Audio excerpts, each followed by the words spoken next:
Rab, mi camino no comenzó en Mataderos, comenzó en... Recording in progress. Comenzó en Neve Shalom, en la escuela en Parque Chas. También muy joven me tiré a la pileta. Después pasé por Hillel Zeitlin, Valde Negro, Bahía Blanca, Salta, el Templo de Asamblea, Templo de Saores, en el Wolson, donde fui a la escuela secundaria, era ese estudiante que siempre hacía el Kiddush. Me cargaban todos los demás, me llamaban ya rabino ahí, presagiaban, y después me mudé a Estados Unidos y tuve la dicha de estar en diferentes congregaciones. Estuve en Texas, en New Jersey, en Harrison, en Westchester, y después pasó algo impresionante que fue el crear mi propia congregación. Un sueño hermoso con un grupo de soñadores, y estuve en esa congregación por 25 años. La congregación cerró sus puertas 3 meses atrás. No de una manera amarga, sino como el final de un ciclo que tenía que ver con la demografía del lugar y tenía que ver mucho con mis proyectos futuros, que pensé que llegó un punto en el cual quería hacer algo nuevo, que quizás alguna vez lo cuente, pero estoy realmente fascinado, lleno de energía, con un proyecto que creo me va a llenar la vida y creo que va a hacer mucho bien a otra gente. Entonces, este es el primer Yamin Oraim en 30 años, que no estaba en el púlpito, y no sé, un mes antes me agarró un poco de pánico. ¿Qué voy a hacer? ¿Cómo voy a sentir? Yo no conozco otra forma que estar liderando los servicios. Y le puedo decir aquí al Minyan que rezando con Amijay no extrañé nada. No extrañé nada. Con la calidez de los servicios, y voy a usar una palabra que quizás no se use mucho en sinagogas, pero la voy a usar, servicios con clase. En el sentido de una sutileza litúrgica. El uso de la música para enaltecer el espíritu. Extrañé un poquito. Pero ustedes me hicieron extrañar mucho menos. Y gracias. Y yo quiero pensar que el Rab Today, hoy, me invitó a enseñar, porque de alguna manera sabía que tenía que invitar a su amigo el rabino a que sea parte de los Yamim Oraim. Y darme un pedacito de santidad y un rol protagónico de alguna manera, para que no me sienta tan solo. Y esos son gestos inolvidables.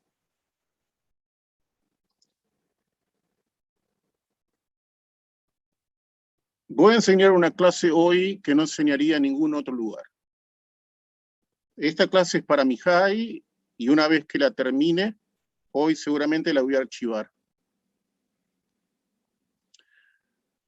Porque lo que aprendí desde que comencé a enseñar en Amijay hace unos años ya, al grupito de antes de Atfilot, los sábados a la mañana, que cada vez que paso por Argentina, es una de las cosas que primero pongo en el calendario es cuándo voy a pasar por Amijay para encontrarme con ese grupo.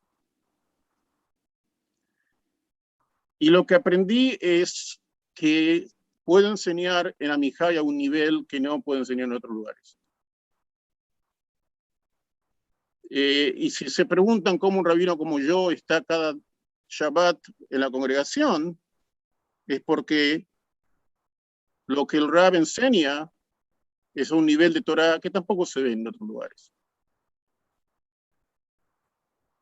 Entonces me siento seguro de poder un poquito empujar la parte académica con el grupo, porque sé que estoy en un lugar donde ese tipo de aventuras pueden hacerse. Entonces voy a hacer un shiur, no es introductorio para nada. Lo diseñé para desafiarlos, porque sé que en Amijay se puede. Y voy a tomar total ventaja de eso, porque no tengo muchos lugares como Moré para poder tomar esas ventajas. Hoy no pude elegir el tema. El tema se impone, es Shabbat Shuvah, el Shabbat de la Shuvah. ¿Qué vas a enseñar? Digamos, si no enseñas Shuvah, te equivocaste de Shabbat. Voy a utilizar la metodología que ustedes conocen. Ya conocen de mí, que es todo lo que saben está mal. Porque yo también lo sabía mal, no porque ustedes lo saben mal. Yo lo sabía mal y me di cuenta que lo sabía mal. Entonces voy a demoler lo que sabíamos y lo voy a usar utilizando fuentes que muchos de ustedes conocen. Pero voy a dar vuelta a las fuentes para leerlas desde un ángulo totalmente distinto. Pero tienen que apretarse los cinturones, porque hay mucha fuente y hay ideas filosóficas. Entonces, sí, no, es muy difícil con esta clase estar leyendo el chat. Entonces, no voy a poder hacer eso, pero lo que sí los invito es que si alguien tiene alguna pregunta, sobre todo para clarificar algo, que se metan de lleno y me interrumpan. ¿Ok? Y me digan, Boro, ¿qué es esto? ¿Ok? Por favor, sin tapujos en eso. Rav, ya que no podés leer el chat, yo te digo que el chat ahora lo único que dice es que están todos llorando y emocionados de las palabras que dijiste. Yo mismo me emociona las cosas hermosas que les estás regalando a todos nosotros. Todo es un mundo de comentarios que solo habla de eso, de que está todo el mundo tremendamente emocionado por las palabras hermosas que le dedicas a este minyan que ya es completamente tuyo. Es tu casa, son tus Yamim Noraim, es tu servicio, es tu púlpito, así que todo tuyo, Bacallá. Yo estoy luchando lágrimas también. Ok. Entonces estamos llorando juntos. Lágrimas de alegría, de emoción. Entonces vamos a ver si puedo hacer un shared screen. No sé quién está haciendo eso para que yo pueda poner la Sí, fuente. podés. Hola, Boro. Sí, podés, podés tranquilo. Pero yo no lo veo acá. ¿Abajo no te aparece compartir?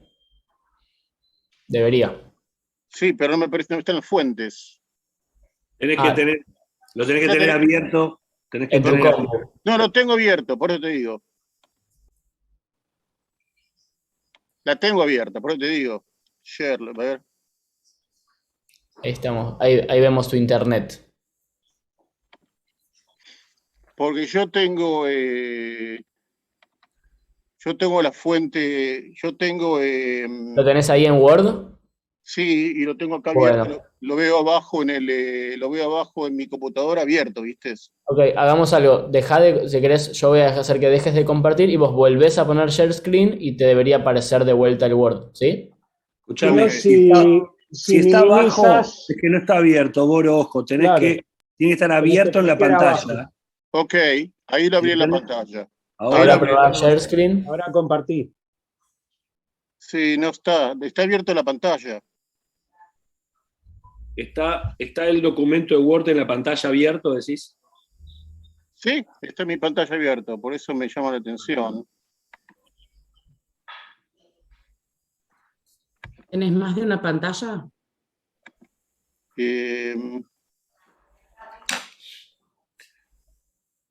Bueno, me haces acordar a mí mismo, que yo también me vuelvo loco. Sí, vos tenés la culpa. Es verdad. Tratá de cerrar todas las pantallas y dejar solo el Word que querés compartir. Sí, está solamente abierta esa. Por eso te digo, Está solamente abierta esa.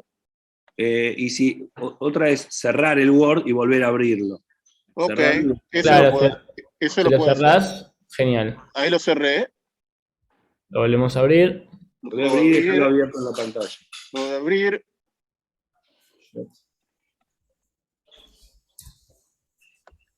Perdón por... A ver. Vamos a rezar. Y no aparece. La gente en el chat mientras dice que estás generando más expectativa, hay adrenalina. ¿Qué te parece si yo salgo? Si yo Sí, salgo puede del Zoom y vuelvo al Zoom. No hace falta. ¿Vos reiniciaste ya el Word? Sí, está abierto ahí. Bueno, pero va a share screen ahora, a ver. Apretá de vuelta el compartir pantalla. Sí, está share screen y no aparece. Rab, si no, podemos hacer que nos lo mandes a nosotros por mail y lo compartimos nosotros. Yo, sí. A ver, ahí compartís. A ver, Ahí estás compartiendo algo. Sí, no aparece. ¿Te lo mando por email? Dale. ¿Qué email uso? Es Mati Belarga. Ok, para minuto. Mati. Belarga, @amijai.org.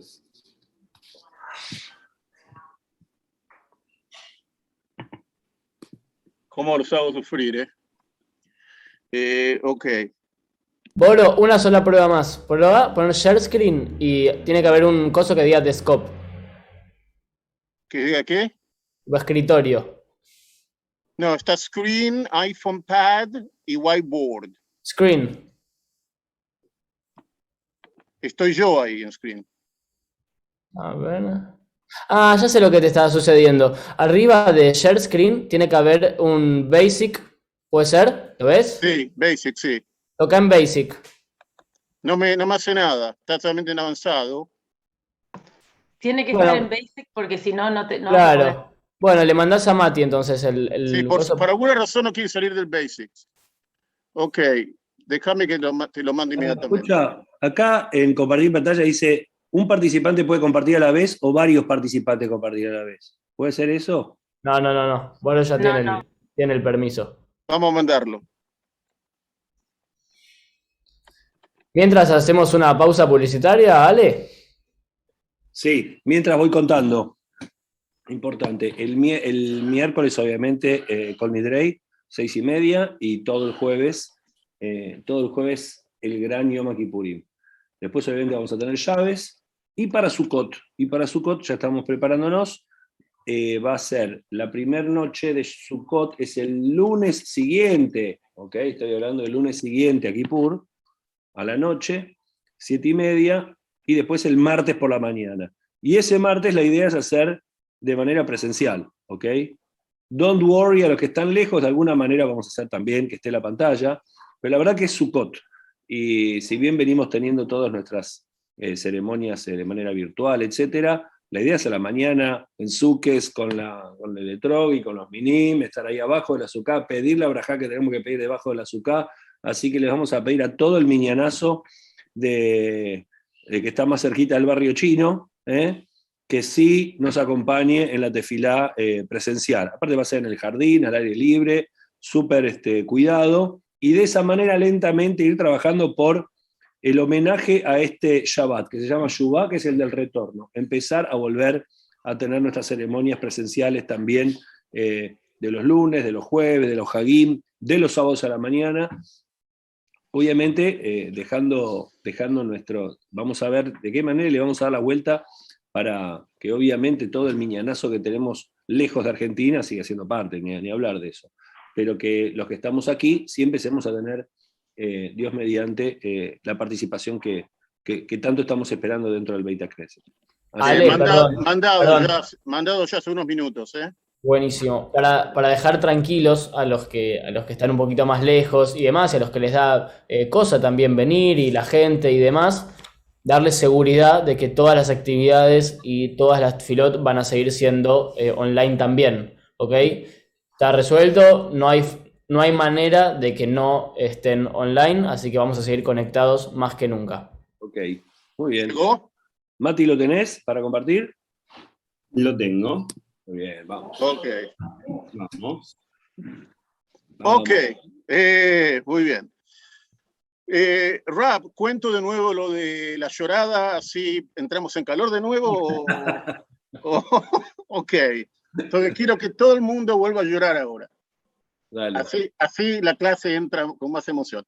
Ok, dije que la chubá y todo lo que sabemos de la chubá está mal. Ok. Nos contaron la historia mal. Y yo vengo aquí a contar la historia verdadera. Estoy tratando de... Lo que no puedo hacer es hacer un scroll down. No, lo tenés que pedir a Mati que lo haga. Ok, y también abrime de nuevo un poco el... Lo hice más chiquito, no sé si puedes abrir. No, tenía solamente... Ok. Abrir el documento, no las letras, pero está bien. ¿Querés que baje? No, yo cerré un poco el window de la página, está más chiquita. No Mati, sé. ponele, ahí donde tenés 100%, ponele 75. Abajo, ahí. Ya. Ok, entonces, siempre nos han dicho, lo hemos escuchado de todos los rabinos a través del mundo, lo escucharon de mí también, mucha gente, que cuando viene la tshuvá a los Yamim Noraim, lo que hay que hacer son dos cosas. Una es la tshuvá ben Adam la Makom, entre el hombre y Dios. Y para eso solamente Yom Kippur sirve. Yom Kippur te absuelve si rezas con intencionalidad, y que a través de Yom Kippur los pecados contra Dios son absueltos. Y después, que los pecados entre Ben Adam le Javeró, entre personas, relaciones interpersonales, Yom Kippur no funciona. Tienes que realmente hacer un proceso de pedirle perdón a la persona. Y que estas son los dos pilares de la Teshuvá. Y que si haces estas dos cosas, has cumplido los mandatos de la Teshuvá. No, no es así. Eso es lo que vengo a decir. Que todo esto que es básico es erróneo. Bajemos.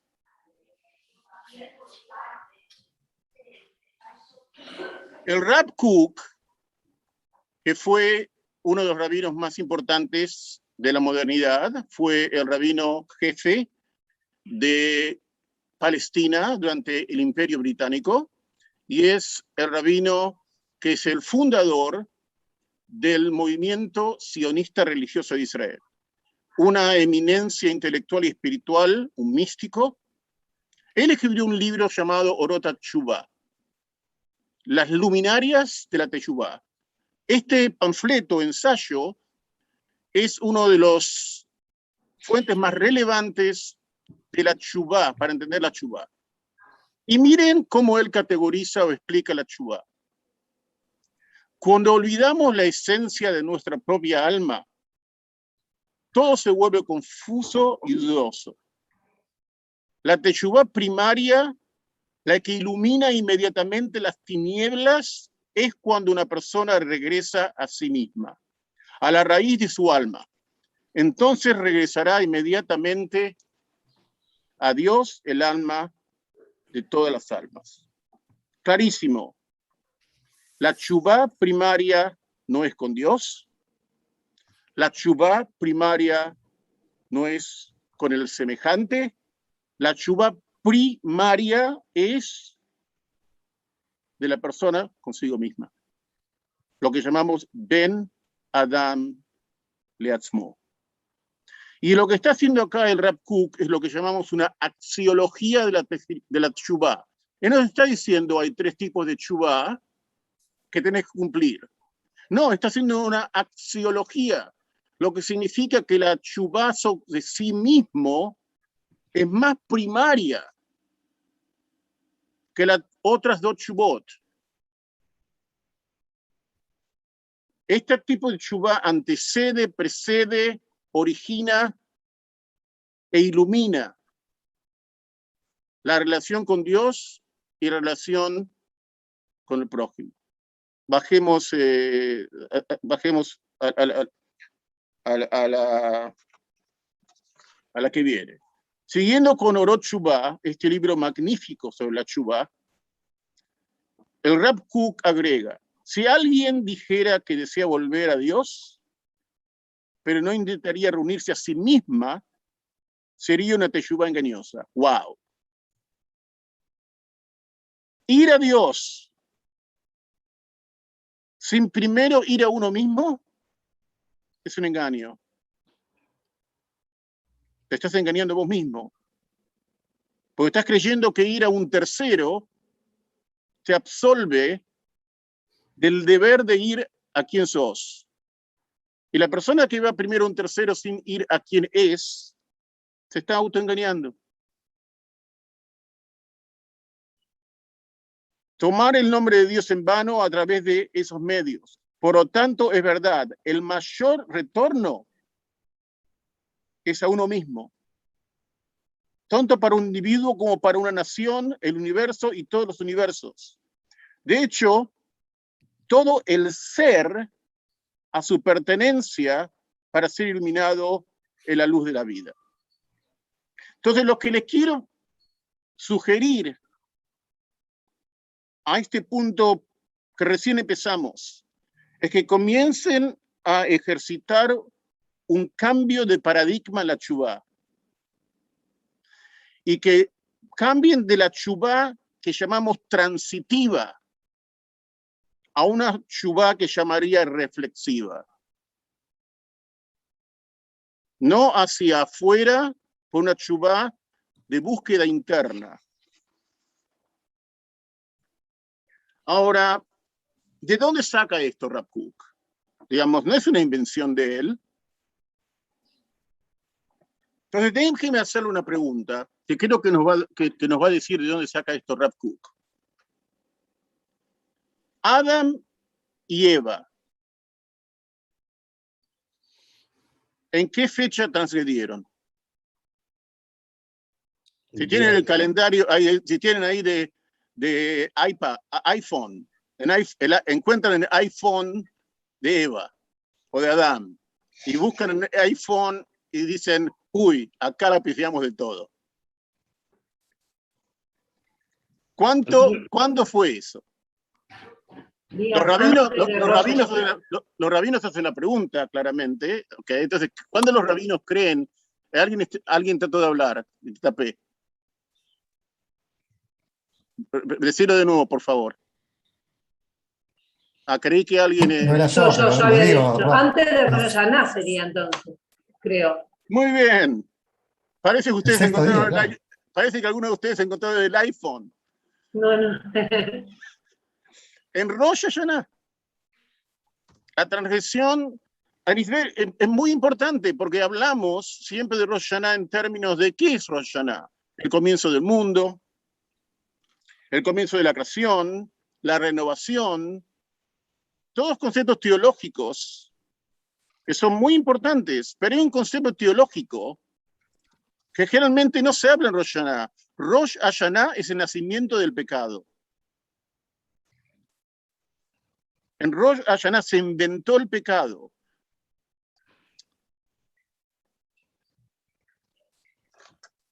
Y si bajamos un poco, el Rav Kook, nuevamente, tiene algo muy interesante para decir, de nuevo, del mismo libro, Orot HaKodesh.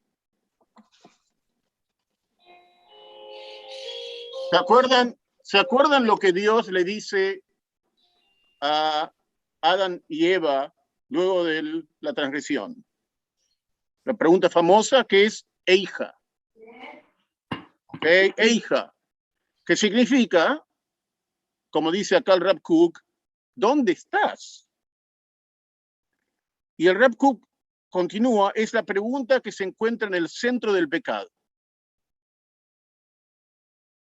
El pecado de Adán, el primer hombre, y Eva, que según la Gemara tuvo lugar en Rosh Hashanah, fue que se alejó de sí mismo, que se dio a la opinión de la serpiente y se perdió a sí mismo. No pudo encontrarse una clara, contestar una clara. A ver, baja un poco. Una clara respuesta a la pregunta de Eija, porque no reconoció su propia alma, porque el valedero sentido de sí mismo se perdió en él. El pecado fundamental del judaísmo, el pecado primario del judaísmo no es la desobediencia a Dios.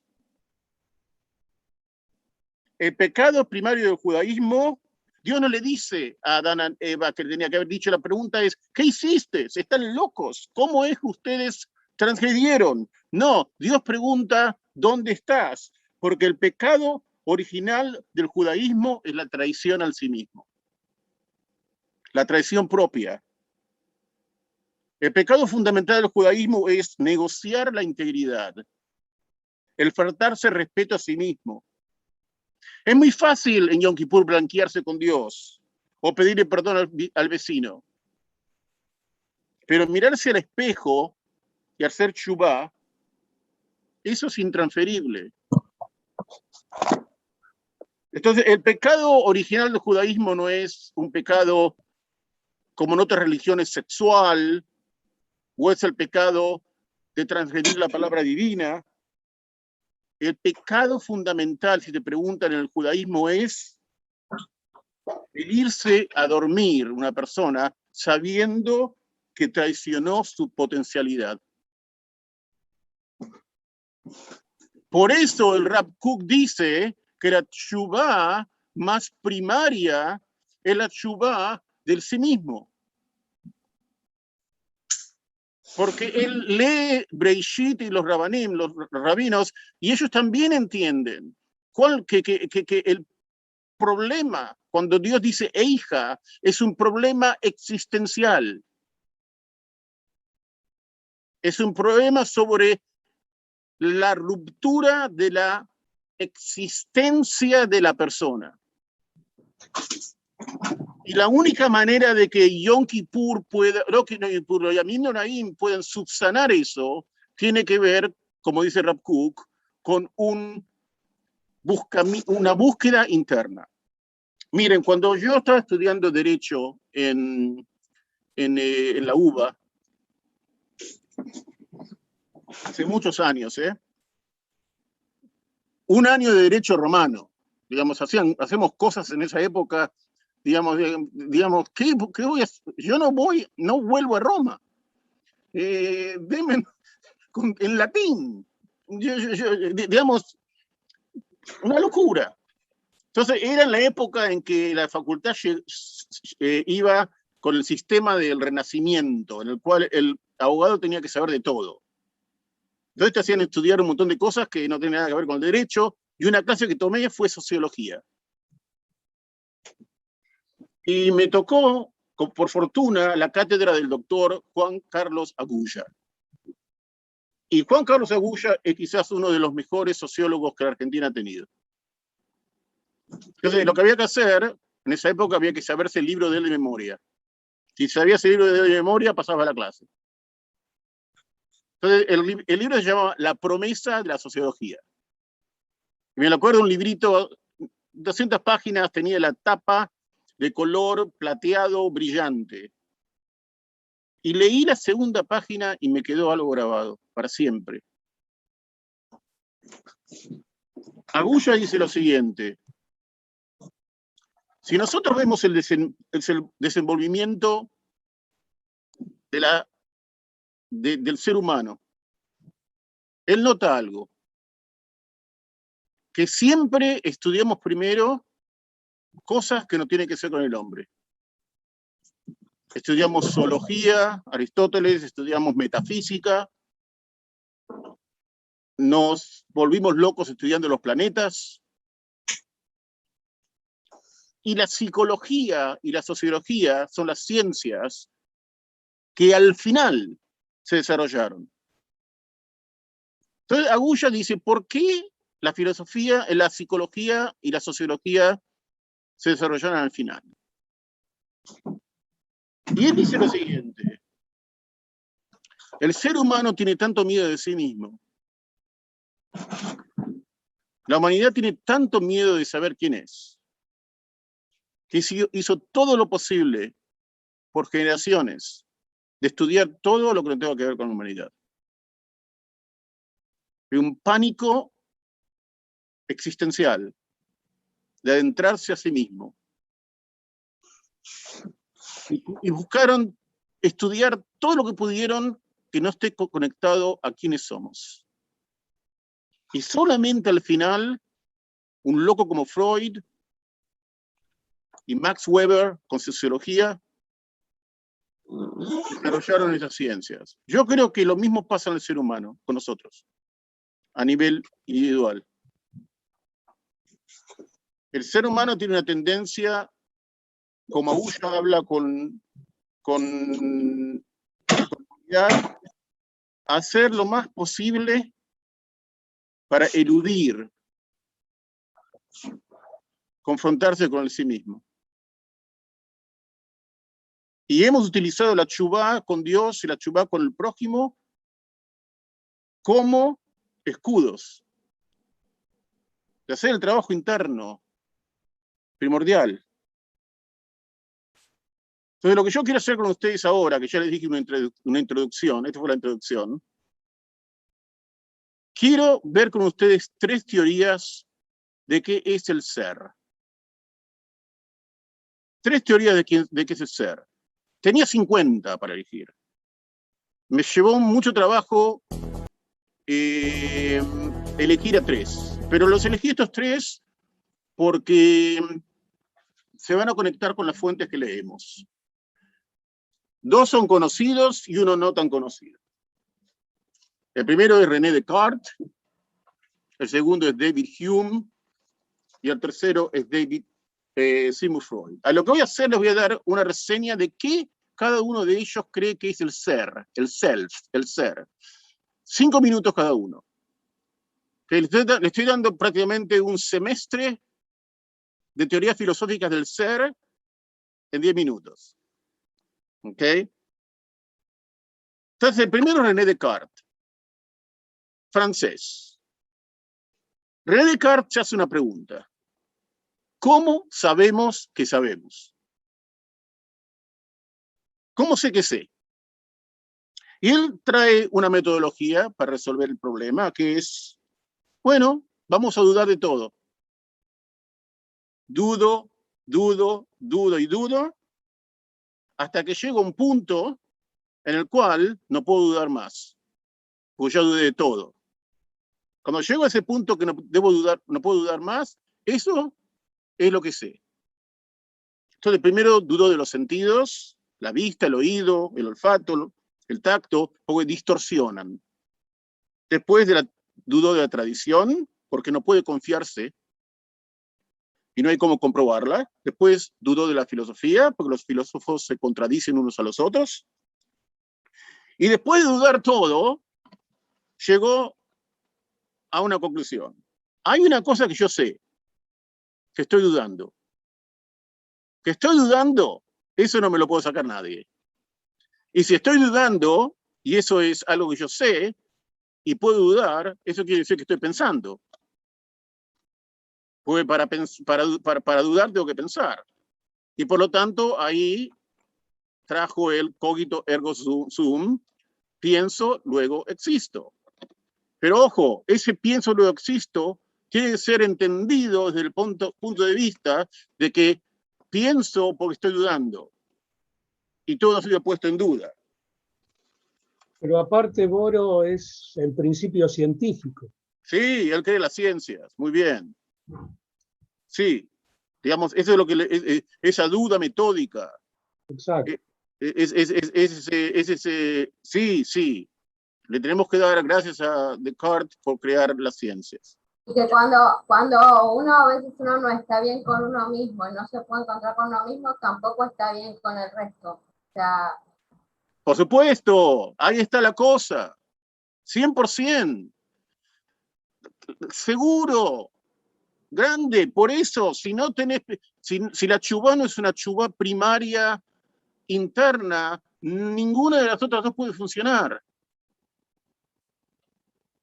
Como dice el Rav Kook, no son legítimas. Por supuesto, estás en 100%.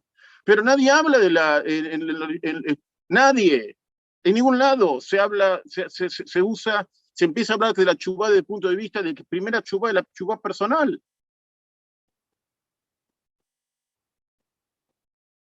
Todo el judaísmo está todo el tiempo hablando con el prójimo, con el prójimo, con el prójimo.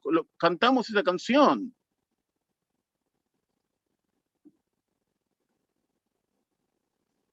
Ahora, sí pienso y luego existo, y esto es lo importante para lo que vamos a ver nosotros, esto es lo que significa que nuestro cuerpo, nuestros sentimientos, nuestros afectos son relegados a segundo plano. Porque el ser es un ser pensante. No es un ser corporal y no es un ser que tenga que ver con los sentimientos. El ser es racional. Entonces, desde el punto de vista de Descartes, lo único que podemos decir del ser que es valedero es que razono y pienso. Y la pregunta que la tenemos que hacer nosotros cuando leemos Descartes, al punto de vista personal, es ¿cuál es el papel de lo racional en tu persona? ¿En qué medida seguimos manteniendo que lo intelectual es lo que hace al ser humano? Quizá Descartes no esté correcto, que eso es lo que nos hace humanos, el pensar. ¿Y en qué medida celebramos al solitario exitoso que se hizo a sí mismo como el paradigma de la persona exitosa? Porque eso es lo que Descartes está también planteando. El ser es un individuo que sabe y controla y es científico y que triunfa. No muy alejado de quién es el hombre moderno o el ser humano moderno. Entonces, eso es Descartes y quiero que se lo dejen, como digo yo, en el parqueadero de la mente o el garage de la mente. Parqueadero, ya estoy como un puertorriqueño del Bronx. En el garage de la mente, Descartes. Ahora les quiero hablar. Les cuento algo de Descartes muy interesante. Cuando murió en Suiza, mandaron el cuerpo a Francia. ¿Saben una cosa? El cuerpo llegó por un lado y la cabeza llegó por el otro.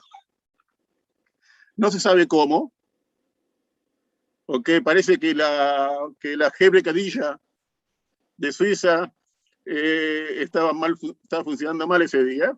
La profecía autocumplida. Exactamente. Por eso lo traigo. Si tenés que escribirlo rap, no lo puedes escribir. No, genial. Y se enterró la cabeza en un lugar y se enterró el cuerpo en otro lugar. Y como está diciendo el rap, el pensador más grande tenía una cabeza tan pensante y tan relevante que el cuerpo y el cuerpo secundario. Ahora, hay un libro que yo leí, se llama Los huesos de Descartes, por Russell Shorto, que traza toda la aventura de qué pasó con la cabeza de Descartes. Pues la robaron. Alguien exhumó la cabeza y se la robó y la empezaron a vender en el mercado negro. Y ahí salieron 50 calaveras más, que decían también ser la de Descartes, que estaban a la venta. Eso antes del internet, Okay. Entonces, leí un libro entero de la saga y hasta hoy no se sabe cuál es la cabeza de Descartes. Okay. Pero, digamos, increíble cómo las cosas... Entonces, la pregunta de Descartes es ¿cuánto tu ser vive en tu pensamiento? Eso es lo que quiero que te preguntes. ¿Cuánto de tu ser, de lo que sos, reside en tu pensamiento? Pasemos a David Hume. David Hume es británico, inglés. Se dedicó a la filosofía y a la edad de 29 dejó la filosofía y dijo, ya aprendí todo lo que tenía que aprender. Ya está. Ok, ya te dice un poquito de la persona, ¿no? Se pasó el resto de la vida escribiendo un tratado sobre la historia de Inglaterra. Y terminó siendo bibliotecario de la Biblioteca de Derecho de la Universidad de Edimburgo. Ahora, si Descartes creía en la razón, Hume sospechaba de la razón. Y por eso se los traigo, porque es el contrario. Para Hume, la experiencia reemplaza a la razón. Es decir, que la experimentación para Hume es más que la lógica. No le interesaba para nada cómo trabaja la mente. La vida no se hace de ideas, pero de sensaciones, sonidos, olores, sabores. Entonces, ¿cómo mantenemos algo coherente del sí mismo? Es todo experiencia. ¿Qué hacemos con tantas cosas que nos pasan? Entonces, él lo que dice es que lo que mantiene a todas las experiencias juntas es la memoria. La memoria es la plasticola que conecta todo, pero no existe un ser. Si está buscando un ser, lo que es el ser, el self, es inexistente. No hay ningún substrato. No hay nada en la persona que sea identificable como el ser. Lo que significa, solamente las cosas son experiencias. Totalmente distinto a Descartes. El ser, el self, es una ilusión. Es una construcción, pero no existe.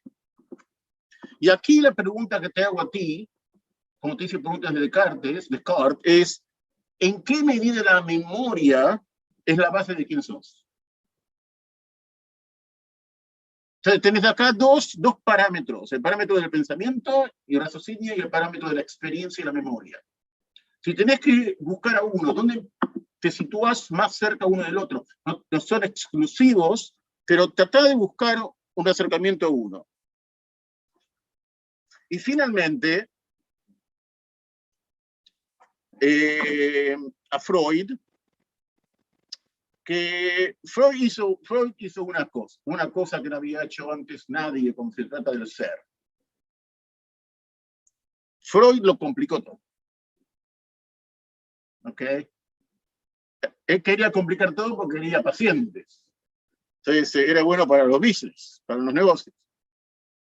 Entonces, ¿qué es lo que dice? Él dice que la psique, el ser, la psique, tiene 3 niveles, como un edificio de 3 pisos. El primer nivel es el inconsciente. El segundo nivel es el consciente y el tercer nivel es el moral. Para hacerlo conciso en Freud. Ahora, ¿cuál es el más grande de esos niveles?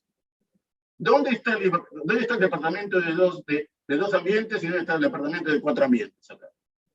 ¿Quién me puede decir? De los 3 niveles, ¿cuál es el penthouse? El inconsciente. El inconsciente. Exactamente. Si alguien no me contesta bien una pregunta de Freud en la Argentina y nadie me la contesta, yo tengo que cerrar. Exactamente. Psicoanalista. Totalmente. Okay. Yo tengo que cerrar la cámara y me voy a rezar musa. Ok. Pero ahora sí, ahora tengo miedo, tengo una psicoanalista. Ok, me voy a cuidar. Entonces, si los filósofos que vimos antes, Descartes y Hume, están buscando algún tipo de control y de entender lo que es la psique y de alguna manera reducirla a 1 o 2 conceptos, Freud es lo contrario. La psique no puede ser reducida a 1 o 2 conceptos, y la parte que escapa a nuestro control, la parte irracional, la parte de los impulsos, es la parte más predominante. Entonces hay todo un mundo en nosotros mismos, en el ser nuestro, que no está bajo nuestro control. El pienso y luego existo de Descartes es totalmente falso. somos más irracionales que lógicos, y existe una energía enraizada en ese inconsciente que se llama el libido, que es una energía que busca el placer, y esa energía que busca el placer está constantemente emergiendo hacia el consciente y haciendo travesuras. ¿Qué tenemos que hacer? Para Descartes tenemos que pensar. Para Hume tenemos que experimentar. Para Freud tenemos que confrontar y resolver lo reprimido. Esa es la tarea. Nosotros, para Freud, somos misterios de nosotros mismos. El ser humano está obligado a adentrarse a sí mismo, y lo que es más importante, que quiero que esto se acuerden, porque va a ser muy importante luego, no existe para Freud una neutralidad. Si no te ocupás de vos mismo, vas a caer presa de tus impulsos. Existe una obligación inherente en el individuo de explorar sus propios, lo que está reprimido en sí. Entonces, acá les di los tres, les dije en 10 minutos. ¿Okay? Les di los tres. Vamos, bien, les di los tres. Entonces vamos a recapitular en 2 segundos. Ya les dije que la chupá tiene que ser interna y les mostré un montón de, un montón de fuentes, y ahora les mostré 3 tipos de diagramas, concepciones del ser. Hacemos un paréntesis y pasamos a otra cosa que se va a unir a esto. Boro, perdón. Sí. Mi nombre es Cristian, quería decir algo. Creo que lo de Hume, la postura esa, creo que es la más real o la más terrenal, ¿no? De dividir el mundo entre los que aprenden y los que no. Las cosas que te quedan en la memoria y los desafíos que uno tiene y qué haces con eso, ¿no? Dividirlo quizás entre éxitos, fracasos o entre debilidad y fortaleza. Me parece que es entre los que aprenden y los que no. Sí, el problema, yo entiendo lo que decís, el problema de Hume es que crea un problema sobre el tema de la validez de la vida humana. Desde su punto de vista, cuando la otra persona no posee un ser inherente a sí, entonces devalúa un poco el valor intrínseco del otro, que lo voy a hablar sobre esto yo. Es decir, que hay cosas positivas de Hume, okay, porque somos más que el pensamiento, pero hay cada una de estas posturas tiene sus peligros y aciertos. Miren, yo le puse acá algo para que vean. Es la misma cosa, que hay 2 y 2. Quiero que alguien me diga si son lo mismo, cuál es la diferencia entre ellos. Porque hay una diferencia. Una coma, yo soy coma, y en el otro no. ¿Quién está hablando? Yo, Corina Lang. Bien, en el blanco. Una coma. Y esa coma cambia el mundo. ¿Te animás a decir que viste solamente la coma o también pensás de que hay algo de que querés meterte en por qué? Lo invento, lo puedo crear, lo puedo inventar. Yo estoy inventando también. Bueno, a ver, si lo invento, en el primer yo soy, coma, es yo soy. Y que ahí cada uno cuando lee, también si yo lo leo, yo soy, y estoy también hablando de mí. Y en el otro, yo soy Adonai Eloheja, como que directamente me hace pensar en que Hashem se está presentando. Está muy cercana a lo que yo quería decir. Entonces, está muy cercana está cercanísima a lo que vos querés decir. Me gusta tu análisis. Así lo hiciste sin tiempo. ¿Okay? No, y sin idea, o sea, solo la primera percepción. No, estás bien, estás bien. Primeras percepciones son interesantes. Perdón, le diste en el clavo con la diferencia y te aproximaste a algo interesante. Ay, muchas gracias, Rab. No. Me encanta. ¿Ok? Gracias. ¿Puedo hacer una pregunta? Sí. Mi nombre es Ezra. Se habla mucho del ser en tu exposición. ¿Me podrías explicar por qué en hebreo no existe el verbo ser? Muy interesante, tampoco existe en español. Yo estoy usando la palabra self en inglés y la estoy traduciendo como ser, pero la palabra ser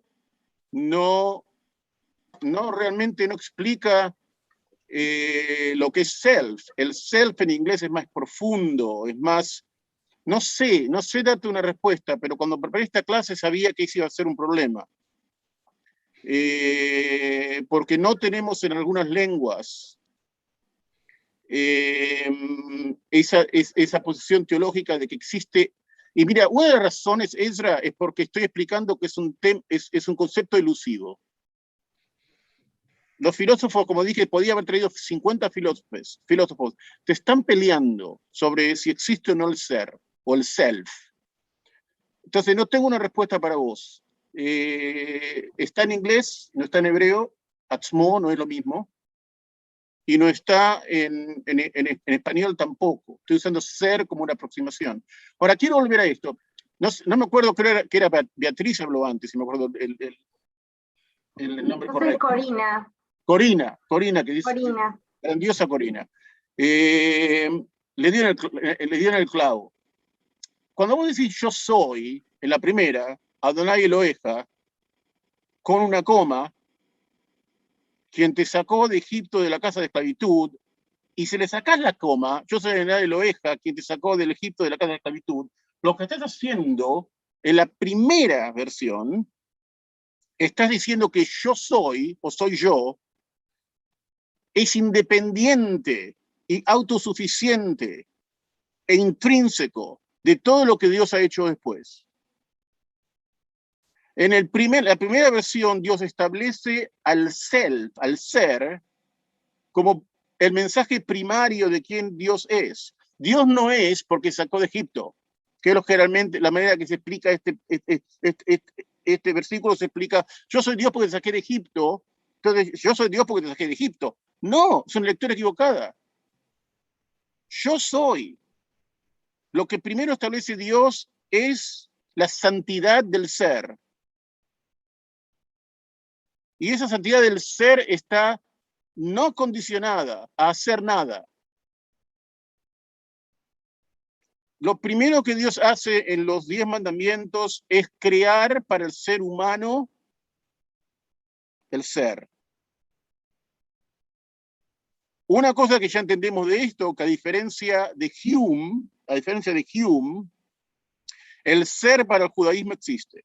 Es una entidad. No es una experiencia. Este versículo primero de los mandamientos, de acuerdo a cómo es leído, se saca una conclusión distinta de lo que significa 100%. Y si bajás un poco... Rab. Boro, Sí. Boro, un minuto, hablando del ser, algo solamente técnico. Fíjate si podés la pantalla o irte vos un poquito más atrás, así te vemos, porque se te ve un pedacito de la cabeza. Ahí Sí, está. Gracias, yo me meto en el texto, digamos, Claro. me quiero comer. Digamos. Así vemos tu ser mientras hablas. Dale, seguí. Sí, bajá la pantalla. Rab, esta apreciación nos conecta con el yo soy el que No, soy también. Para un minuto, te fuiste muy abajo. Ahí deja ahí. Sí, ¿qué me preguntás? Rab, quería preguntarle, ¿esta apreciación nos conecta con el yo soy el que soy, también como la presentación del ser y la conexión con el ser? Sí, es una lectura correcta. Gracias.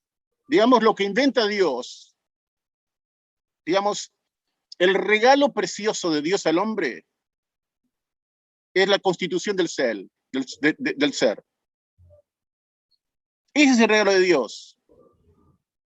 Y el pecado del hombre, ¿cuál es el pecado del hombre más grande de todos? No es la traición a Dios. El pecado más grande del hombre es la traición a su propio ser. Porque la traición a su propio ser es la traición a la imagen divina. Y si miran acá, para los que saben hebreo, Anoji viene con coma, tipejá. La manera de leer el verso es, el versículo es Anoji. Adonai lo deja, yo lo quise ver en mi Medina Badim. El Anoji. Perdón, ¿cuál es ahí la coma en hibrit? ¿Lo que está arriba de la yud? No, lo que está abajo de la Jaf. Ah, abajo de la Jaf, ¿esa rayita es una coma? En este caso sí. Ok. Ok. Entonces, Sí. el versículo, el Anoji, no es yo soy el Dios que te trajo, yo soy el Dios Adonai que te saco de la tierra de Egipto. Esa es una lectura incorrecta. La lectura correcta es yo soy.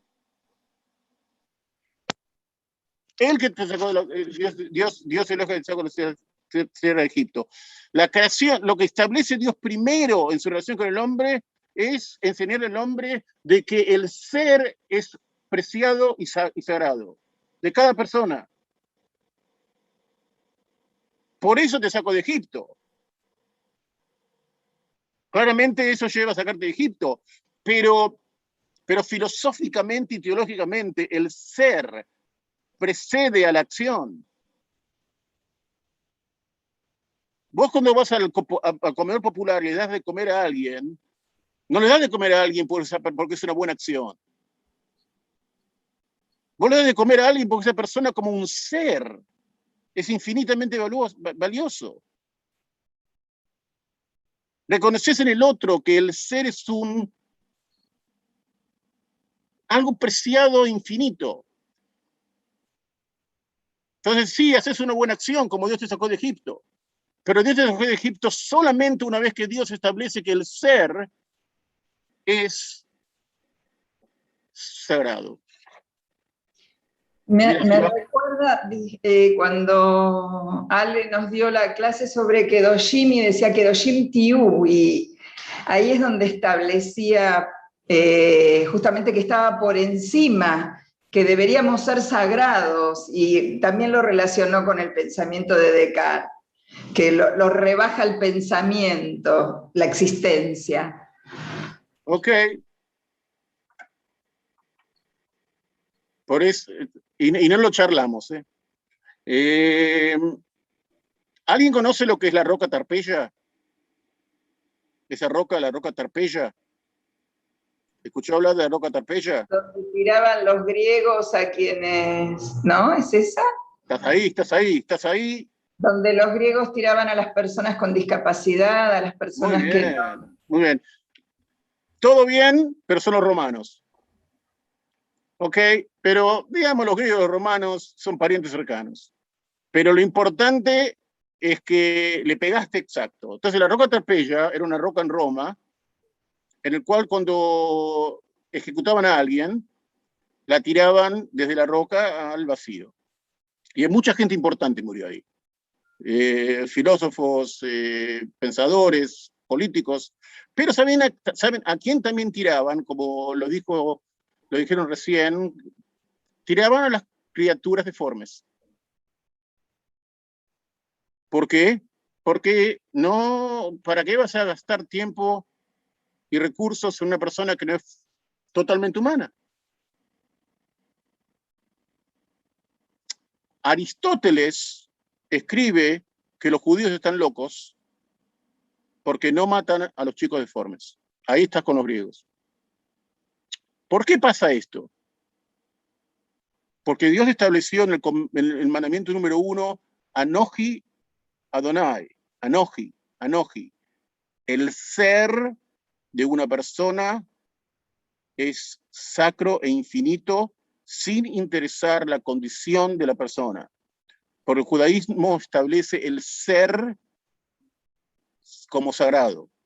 Viene de ahí. ¿Ok? Viene de ahí. Por eso tenemos una reverencia al ser. Bajemos. Es interesante, lo traje esto porque Aristóteles ya lo hablaba en contra de eso. Decía, los judíos no entienden nada, no tienen esclavos y no matan a los chicos deformes.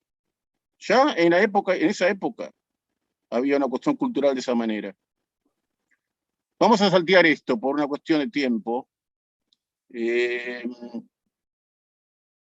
Y rápidamente, porque yo ya lo dije varias veces, que el momento más fundamental en la Torá, a mi parecer, es cuando Dios le dice a Abraham, Lech lecha me'artzeja, ve de tu tierra nativa, Lech lecha, ve hacia ti mismo, y si vemos el Zohar, el libro del misticismo, lo dice de una manera perfecta. Dios le dijo a Abraham, ve hacia ti mismo, conócete a sí mismo y sé realizado. Digamos, y después te haré una gran nación y te bendeciré y serás de bendición. Es decir, nuevamente, como los 10 mandamientos, el mismo esquema. El establecimiento del ser precede el establecimiento de la ética. Exactamente lo mismo. Ahora, pasamos a algo distinto. Todo esto va a venir junto al final. Ok, el judaísmo tiene un ser. ¿Qué es el ser? ¿Se acuerdan que dijimos lo que es ser en Descartes, el ser en Hume, el ser en Freud? ¿Qué es el ser en judaísmo? No voy a escapar de eso. Y ahí tenemos que ir al Génesis 6:5. Y Dios vio que tan grande fue la malignidad del hombre sobre la tierra y, seguimos, como cada uno de sus planes era maldad todo el tiempo. No suena bien.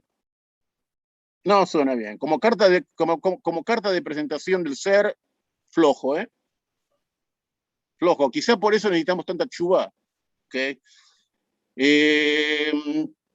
Bajemos. Estas son fuentes que son conocidas, pero las quiero dar de un punto de vista distinto. El Señor olió el olor agradable y el Señor se dio a sí mismo. Nunca más condenaré a la tierra a causa del hombre, ya que los designios de su mente del hombre son malos desde su juventud. Lo mismo, porque el tema recurre. Dios dice, estos están mal, digamos, son malos estos. Y no los voy a destruir más. Porque si son tan malos, que si los tengo que destruir, ya los tengo que destruir ayer. Tengo que adaptarme a la maldad del hombre. Ahora, sigamos con esta. ¿Qué se hace con esta maldad? ¿Hay algún antídoto por esta maldad? Entonces ya aprendimos algo, dos cosas. Uno, que para el judaísmo el self existe. No es una ilusión. El ser existe. Lo segundo que aprendimos es que el ser es de lo malo. Entonces la pregunta es, ¿qué haces con esto? Y acá viene una fuente muy conocida, pero muy buena. Miren, yo leo esta fuente a veces y digo, ¿cómo los rabinos en esa época tenían una sofisticación psicológica tan grande? Rabbi Natán dijo en nombre de Rabbi Shmuel, he aquí, era bueno. Se refieren al buen impulso. En el Génesis dice, era bueno, buen impulso. Y aquí fue muy bueno. Se refiere al impulso maligno. O lo que están diciendo los rabinos es que el impulso maligno es más bueno que el impulso benigno. ¿Alguien me quiere decir por qué?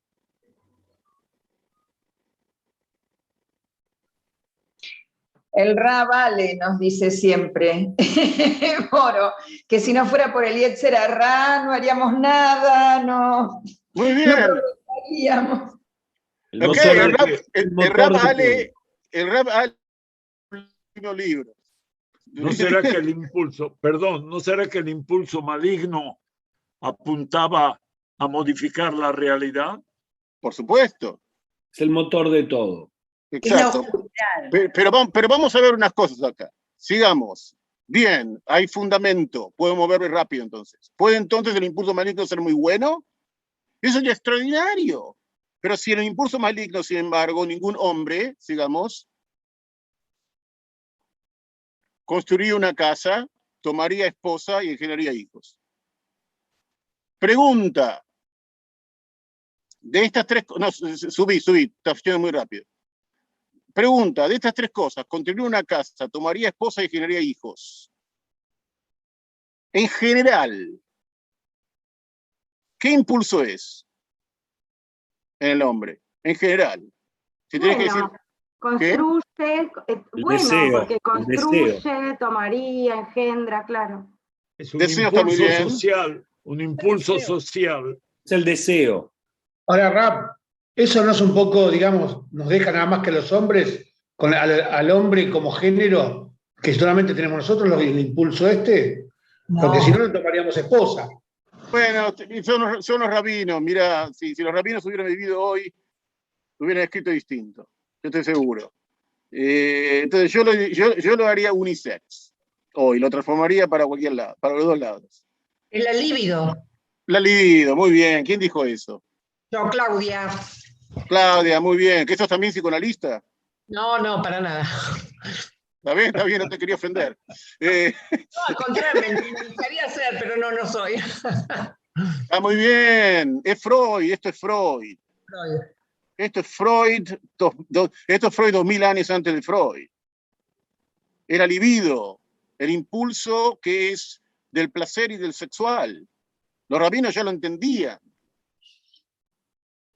Okay, entonces, desde este punto de vista, el self del judaísmo está muy cercano a la teoría freudiana. Y por eso... ¿Por qué lo llama maligno? Porque digamos, lo que está diciendo acá es que se llama maligno, pero lo que maligno significa. Eso es. Maligno significa, porque, mira, el deseo y la ambición pueden ser dolorosos, y vos sabés que en el mundo de hoy la opresión sexual es una de las opresiones más grandes que existe en el mundo. La cantidad de incesto forzado que existe en el mundo hoy, si tendríamos, no lo podríamos creer. Entonces, la sociedad no ha hecho conciencia de la magnitud del problema de aberraciones sexuales. Hay cosas positivas con construir una casa, que esto tiene que ver con la ambición, con la iniciativa, pero si le querés dar un nombre moderno, libido, Freud. Ahora sigamos, ahora sí empezamos con la parte, no nos queda muchísimo. Perdón, Boro, rápido, pero Dios te dijo en el sexto día que haga casas, que tome esposas y que haga hijos, y que era muy bueno eso. Sí, y después pero dijo que ahora es malo. te lo voy a contestar, te prometo que lo voy a contestar. Porque es una pregunta fundamental. Entonces sí, lo vamos a ver. Vamos a ver. Ahora, los sabios trataron de lidiar con digamos, no tenían a Freud, no iban a terapia, entonces se inventaron otra. Los antiguos sabios decidieron que iban a capturar y encarcelar al impulso maligno. Vamos a agarrarlo a este tipo y a someterlo. ¿Cómo llamamos eso en psicología moderna? A ver si las... Represión. Represión, exacto. Una de las fuentes más antiguas de la represión. Así que ordenaron un ayuno completo de 3 días, después de lo cual el Yetzer fue entregado a ellos. Perdió. Salió del lugar santísimo, que es interesante. El Yetzer Ra, el impulso maligno, vive en el centro del Beit HaMikdash. No vive, vive en, digamos, el mejor departamento rabínico que existe, es decir, que de lujo. Bajemos. En cualquier otra tradición pensarían que está en las profundidades del Averno, ¿no? Rodeado de fuego del Satán, y en realidad está en el centro del Beit HaMikdash. Exacto. Porque la libido no se puede dejar de lado. Mirá lo que pasa, salió del lugar santísimo como un león de fuego. Les dijo, comprendan, el impulso maligno dice, comprendan que si me matan, me quieren matar, mátenme. Se termina el mundo. ¿Quieren hacer una represión total? ¿Quieren reprimirme al punto de extinguirme? Ok. ustedes se vienen conmigo. Entonces, ¿qué hicieron los rabinos? Lo retuvieron durante 3 días. En otros Midrashim dice que lo pusieron en una jaula de LED, no sé cómo dice LED, una jaula de Plomo. una jaula de plomo. Luego buscaron en toda la tierra de Israel y no encontraron ni un huevo. ¿Ok? Es decir que los rabinos, todos los judíos de Israel se levantaron después de poner al Yetzer Hara en una jaula y no pudieron hacer un omelette. ¿Ok? ¿Por qué? Es el impulso sexual de las gallinas. ¿Ok? ¿Por qué un huevo? ¿Por qué? Podría haber dicho un tomate. No sé si había tomates en esa época ya. Creo que no. Pero podría haber dicho un dátil. Pero no, porque la gallina en el huevo es emblemático del impulso sexual, del libido. Entonces se preguntaron, ¿qué hacemos ahora? No hay más omelette. Entonces le sacaron los ojos al león y lo dejaron ir. ¿Por qué los ojos? ¿Por qué le sacaron los ojos? Porque la tentación surge mucho de lo que vemos. Exacto, perfecto. Digamos, no puedo agregar nada. En el clavo. ¿Puedo hacer una pregunta, Rab? Siempre. Entre todos estos planteos, se lo plantea al ser humano como un ser sexual. ¿Y la parte de afectiva, a dónde está? No, bueno, mira, yo podría enseñar una clase de 1 año. 1 año, no 6 meses, de fuentes talmúdicas, de problemas sexuales en los rabinos. Que las podía haber traído en esta clase, ¿okay? Como un rabino que trajeron a unas mujeres prisioneras de Nardea y las pusieron en un ático. Y uno de los rabinos más grandes de la época rabínica se escabulló a través del ático a tener relaciones con las mujeres de Nardea. Y está gráfico en el Talmud, gráfico. Te da vergüenza leerlo, te ruborizás. Y los otros alumnos lo agarraron ahí subiendo a la escalera, al ático. Hay fuentes en el Talmud de cómo la mujer debe lavar la ropa en el río, porque los rabinos iban a mirar cómo lavaban las ropas mientras se ponían en las rodillas. Está todo en el Talmud. Está todo en el Talmud. Un problema. Los rabinos eran muy conscientes de ese desafío. Entonces le sacaron el ojo, bajamos un poquito, y ayudó un poco, no, bajaste mucho. Ayudó un poco, porque por lo menos no tenían incesto. ¿Ok? Pero incesto, ¿ok? Nuevamente, una cuestión que tiene que ver con el deseo sexual.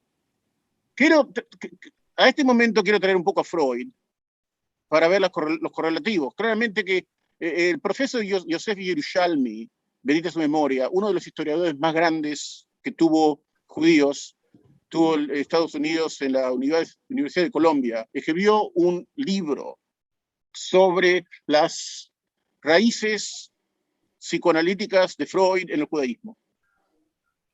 Un libro conclusivo. Él habla de la infancia de Freud, de cómo estudió con su padre Talmud. Según él, sin la infancia rabínica de Freud no hubiera existido la teoría del psicoanálisis.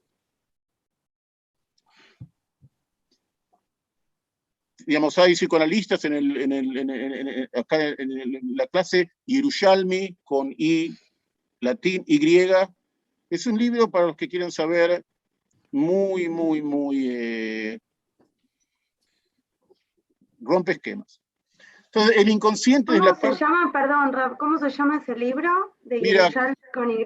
Yo sé que es me olvidé el título, es de Joseph, Joseph, Joseph, Yerushalmi, Yeru S-H-A-L-M-I. Tiene que ver algo con algo que tiene que ver algo con Freud y monoteísmo, me acuerdo que era algo. Pero, digamos, si buscas en Google, de Yerushalmi, es un libro que... acá está, ya lo encontré, gracias. ¿Cómo te llama? Me olvidé. Estoy encontrando Joseph Yerushalmi y ahora voy a buscar Freud y el... Acá dice Freud's Moses. Está bien, es ese. Lo tengo acá en la biblioteca, es ese libro. Judaísmo terminable and interminable, eso. No, pero es el de Moshe, de Moses, donde hace todo, donde hace análisis. Ahí es ese, Freud Moses, gracias. Entonces, el inconsciente es la parte oscura, inaccesible de nuestra personalidad. Lo poco que sabemos de él lo hemos aprendido de nuestro estudio de los síntomas neuróticos. Y la mayor parte del carácter negativo, y solo puede escribirse como un constante con el yo. Bajemos, porque quiero llegar a la parte más fundamental. Nos acercamos al ello con analogías, lo llamamos acá está. ¿Cómo lo llama a este líbido? Lo llamamos caos, un caldero lleno de excitaciones hirvientes. Lo imaginamos como asumiendo necesidades instintivas que encuentran en él su expresión psíquica, pero no podemos decir en qué sustrato. Está lleno de energía, ¿ok? Esas son las cosas positivas, ¿ok? Es decir, que tiene cosas instintuales, tiene cosas, energía. Antes alguien me preguntaba, ¿por qué se lo llama bueno? Porque eso es energía, es instintivo. Necesitas eso, bajemos. Por una cuestión de tiempo.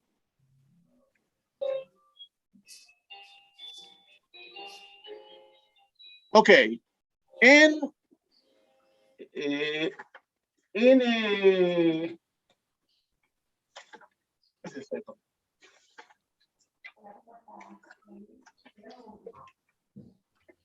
minuto.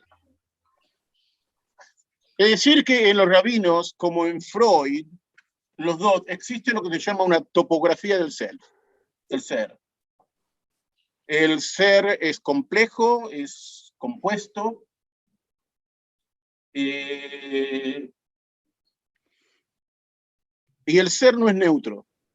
Como expliqué antes, hay que elaborarlo.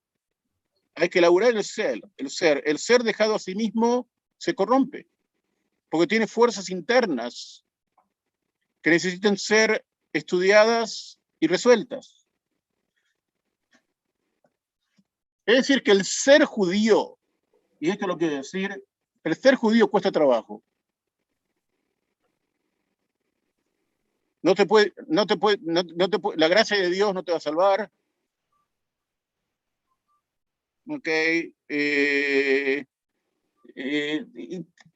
Significa algo interno profundo. Ahora, en el siglo XVIII, no sé si escucharon hablar de Leibniz, un filósofo. Él hizo la pregunta, ¿es este el mejor mundo posible? Y respondió que sí. Ahora yo les quiero hacer una pregunta. ¿Por qué Dios nos hizo así? No tenemos demasiados... ¿por qué tantos tzures?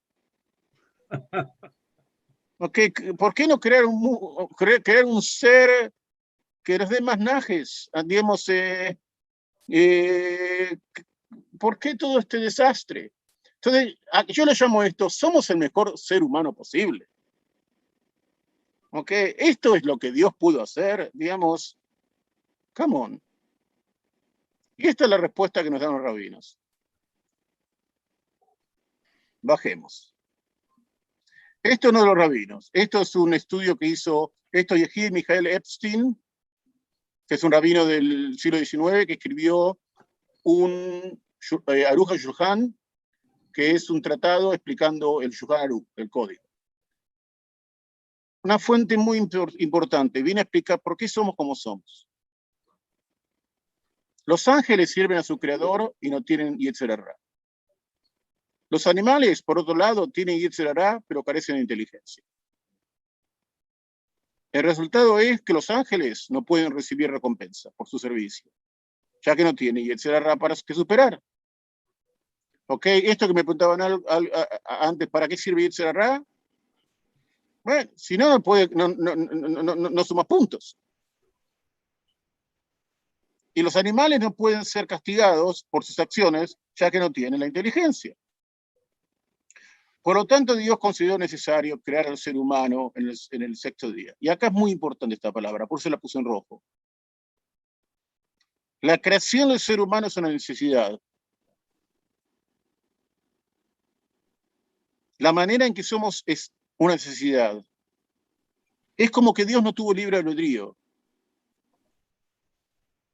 La decisión de lo que somos no se le fue dada a Dios desde el punto de vista de su libre albedrío de Dios.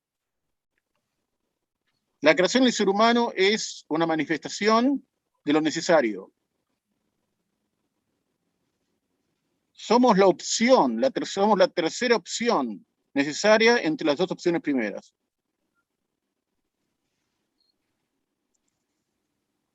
Crear al ser humano en el sexto día. Y Dios creó al ser humano de ambos lados. Dios le dio un alma espiritual que le permite reconocer al Creador como lo hace un ángel. Como dice el versículo, la vela de Dios es el alma humana. Y seguimos. Y Dios creó un cuerpo espeso, como una bestia, para que comiera y bebiera y durmiera. Y entonces, en rojo, como resultado, una gran batalla libre dentro de una persona todos los días. Entonces, antes me preguntaban a mí, ¿por qué todo esto? Alguien me hizo la pregunta.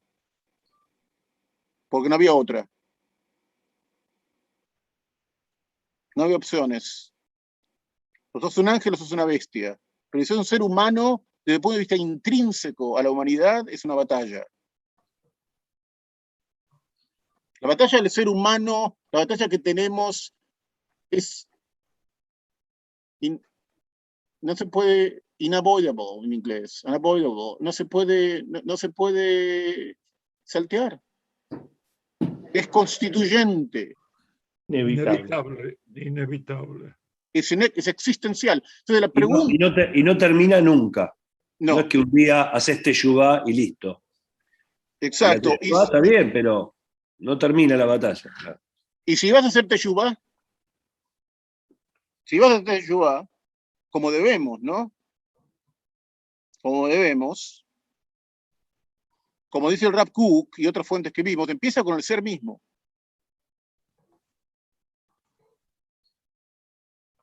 Realmente, realmente el coraje, la valentía de explorarse a uno mismo. Porque ahí es donde la batalla es. Ahí se gana o se pierde. Porque si vas a hacerle daño a otro, no vas a hacerle daño a otro porque sos tanino.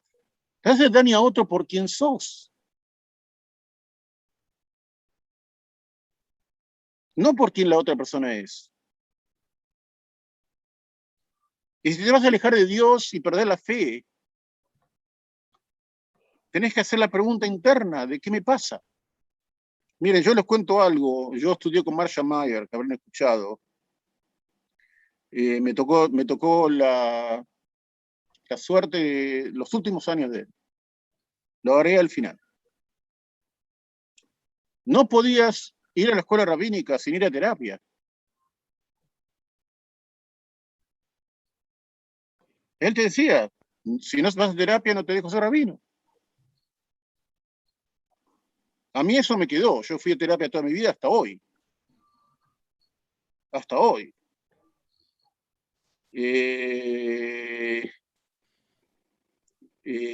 Me costó un poco encontrar un psicólogo psicoanalista en New York, créanse o no, porque es casi psicoanalista, porque están todos acá con las teorías conductistas, pero lo encontré debajo de una piedra. Pero... Hoy con el Zoom, Rav, puede atenderse con un psicoanalista en cualquier lugar del mundo. Acá en Argentina, no sabes cuántos que hay. Me han recomendado a alguien ya. Y te digo una cosa, yo estudio hebreo toda la semana. Pase lo que pasa, yo tengo los martes a la mañana 1 hora de hebreo. Y sé hebreo, sé bastante bien.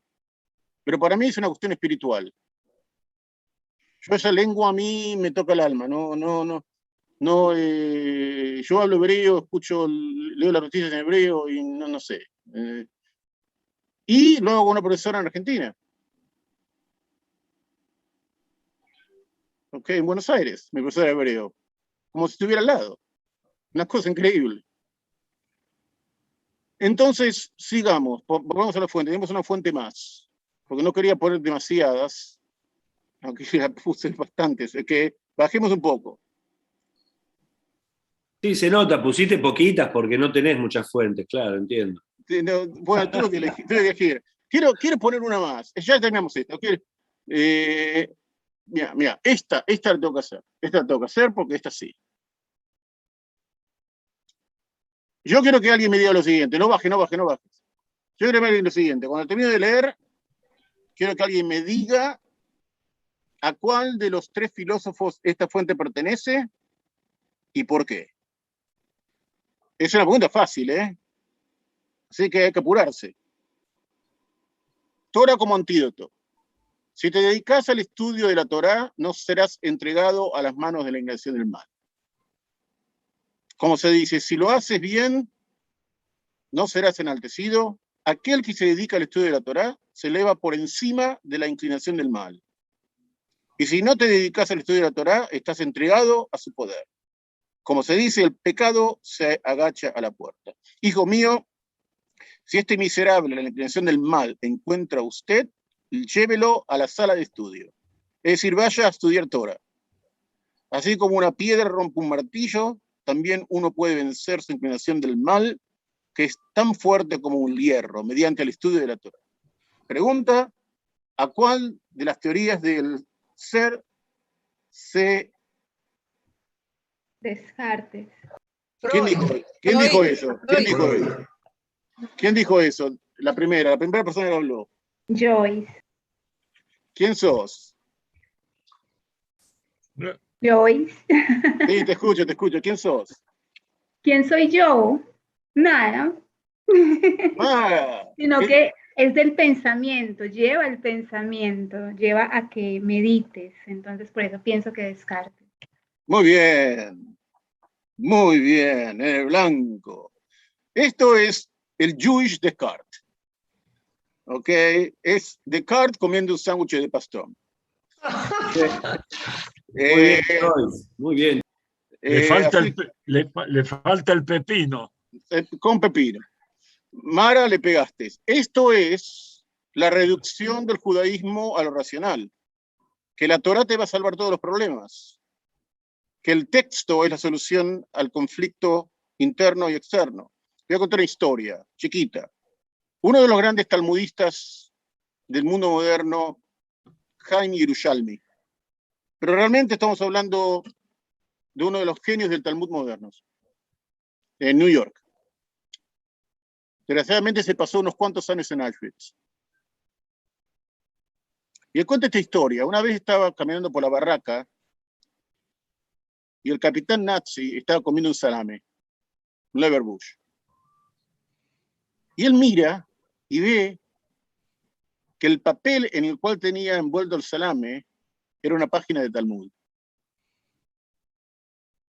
¿Se imaginan? ¿Se imaginan ese momento? El nazi termina el salame y tira la página. Y Alibni, arriesgando su vida, va y rescata la media página de Talmud. Y él cuenta lo siguiente: por los próximos 2 años estudiaron esa página de Talmud todos los días. Había un shiur, una clase de Talmud, que él enseñaba todos los días en la barraca de esa media página, la misma. Y sobrevivieron por eso.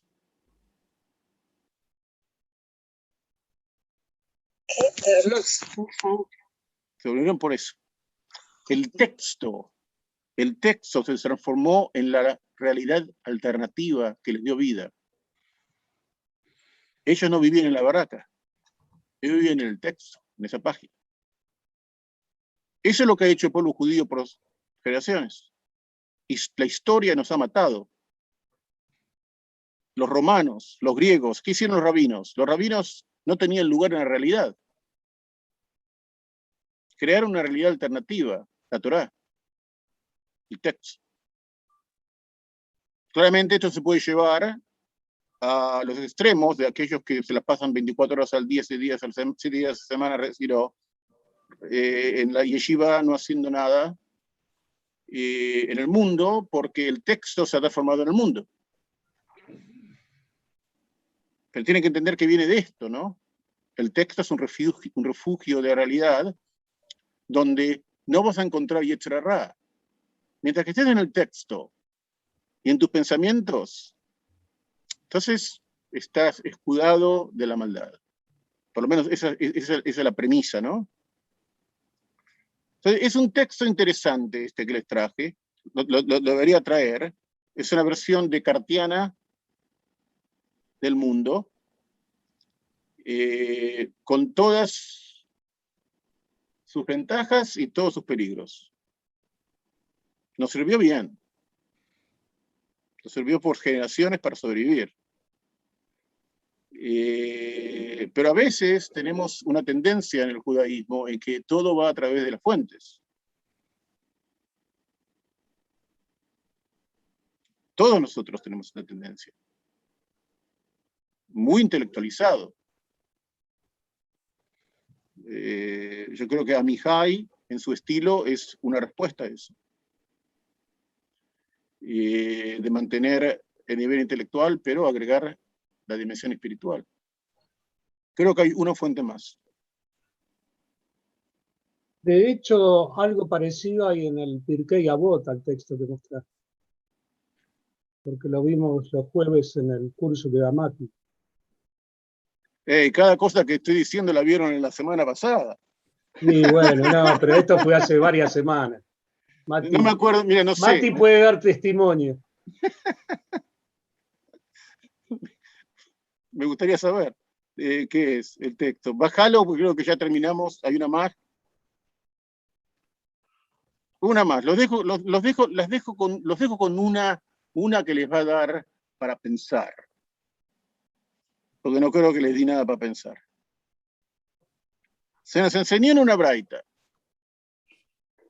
Se crearon 7 fenómenos antes de se crear el mundo. Antes del mundo.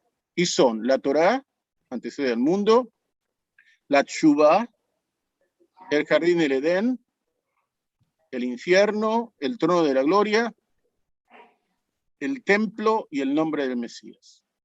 Pregunta para el que quiere hipotetizar. ¿Qué hace el arrepentimiento ahí? Porque no pega ni con cola, ¿eh? En la lista, si mirás la lista bien, no pega para nada. Digamos, es como que alguien, el agente de la Tshuvá, el agente de negocio de la Tshuvá, hizo acá un... Pero le tenía que dar 7. El 7 era muy importante. Muy bien, muy bien, muy bien. Esa es una respuesta rabínica, sutil, pero digamos que podría haber puesto alguna otra cosa. ¿Puede ser que el arrepentimiento marque el nivel de conciencia humana que es la conciencia de Hashem, la conciencia de pertenecer a algo superior y que está en el mismo plano que la Torá, el jardín del Edén y todo? O sea, es la conquista del hombre acá en la tierra. Me gusta lo que decís. Está profundo y tiene sentido, es relevante. Me gusta. Gracias. Muy bien. ¿Alguien más? Me parece que es para seguir adelante, porque si uno hace arrepentimiento puede seguir avanzando. Si no tiene conciencia de sí mismo, no puede avanzar. Ok, bien. ¿Todo? Lo veo muy... La oportunidad de equivocarse. A ver, uno a la vez. ¿Qué es el trono de la gloria? El trono para ponerme la fuente. El trono de la gloria, quizá acabó, donde está sentado Dios. Está sentado Dios en el firmamento. Yo quiero arriesgar. Rabino. ¿Tiene nombre en ivrit? ¿Tiene nombre en ivrit? Quise acabó. Yo quiero arriesgar mis sensaciones, que son todas como instituciones, ¿no? Torah, Edén, el trono, el Mikdash, el Mashiach, ¿no es cierto? Y es interesante porque la Teshuvá puede parecer o una emoción, o una actitud, o algo que de pronto... y como que la Teshuvá se transforma en el self. Ese es algo en sí mismo, es el ser. Todo lo demás, lo que crea antes, me vuelvo a la Noji, ¿no? Claro, el verdadero, la Teshuvá es volver a la Noji, ¿no? A la Noji de uno. Todo eso está, el ser del ser humano está creado antes que la creación misma. Pero Rab, Ale, y entonces el Geinom, ahí el infierno también está como una institución. Sí, obvio. No sé, como contraste. Si nos metemos al Geinom es un shiur en sí mismo, pero es Okay. obviamente una institución en sí mismo. Sí, una persona más, uno más. Yo por cuestión del tiempo no quiero... Sí, No, cortito. Rab, Yo soy me llevo David del de Chile. arrepentimiento como que está creado desde antes porque ya se sabía que el ser humano iba a tener ese conflicto interior, entonces era necesario que existiera la Teshuvá. Muy lindo. Muy bien. Lindo. ¿Quién fue eso? ¿Quién dijo eso? Techi. Yo, Techi, desde Lima. Muy bien, desde Lima, claro. Rab, quiero hacer una pregunta. Sí. El arrepentimiento en estas 7 manifestaciones, tengo la sensación que es el único fenómeno dual acá. ¿Qué está queriendo significar entonces? ¿Por qué los demás elementos no parecen duales a mi lectura? Yo quisiera agregar, por lo menos lo que diría más que dual, lo que diría es que todos los demás son entidades. Sí. Y este es un proceso. Exacto. La verdad me cuesta entender qué hace ahí, porque todo esto precede también a la creación. Entonces, la verdad que... Quiero hacer algo metodológico. Yo la verdad puedo quedarme hasta mañana, y las fuentes que trajo Boros son de otro planeta, pero son 12:30, y por respeto a un montón de un montón de gente, y un montón de... viene el almuerzo, el Shabbat, etcétera, yo les pediría a todos que permitamos que el Rab pueda cerrar el shiur, porque si no, todos tenemos 1000 preguntas, pero que pueda Boros cerrar, si no... Primero me disculpo porque no tengo acá el Zoom, no me deja ver el reloj de la computadora. Entonces yo sigo y puedo seguir. Entonces me disculpo por eso. Voy a cerrar. Quiero decir esta fuente, lo que dijeron antes. Dios sabe que la Teshuvá, de que la naturaleza del hombre es una batalla. Y se crea esta entidad llamada la Teshuvá de una manera supernatural, como un regalo de Dios. Yo sé que te metí en un embrollo, ser humano. Yo sé que salís mal de esto, yo sé. Pero voy a crear algo que te va a ayudar. Va a haber algo en vos que es un regalo mío y que te va a asistir en eso. Y con esto quiero terminar. Que veas al proceso de Teshuvá como un regalo divino.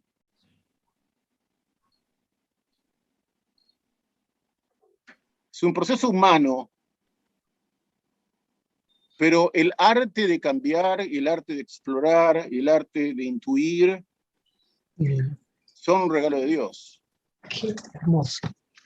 Son regalos de Dios, son mucho más que ser humanos. Es ser Anoji. Entonces, le deseo a cada uno de ustedes un super Anoji. No tengan miedo de establecer quiénes son. Es un derecho que tienen como seres humanos y es la búsqueda más linda que hay. Entonces, le llanato va a todos. ¡Excelente! Bravo. Dato, bye, muchas gracias. Gracias. Muchas gracias. Muy bueno. Muchas gracias. Muchas gracias, con la cabot. La altura del shiur. La altura del shiur. Con la cabot. Quedarse con Boro en la semana. Presidente.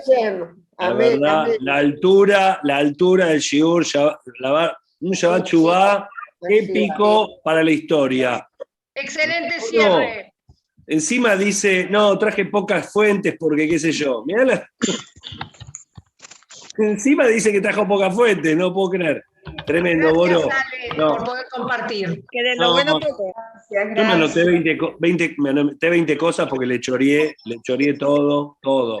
La verdad, Boro, un lujo cuando arrancaste diciendo, ¿no? Es algo tan simple como cuando en el primer pecado dice, ¿por qué no le dijo qué hiciste? Dice, ¿dónde estás? Claro, ¿cuál fue el pecado? No lo que hizo, sino no tener conciencia del lugar y de quién era. Ese es el resumen maravilloso de las 1500 fuentes y conceptos que trajiste. Y el final, ¿no? La teshuvá como un regalo, no como algo interior de a ver si puedo o no puedo.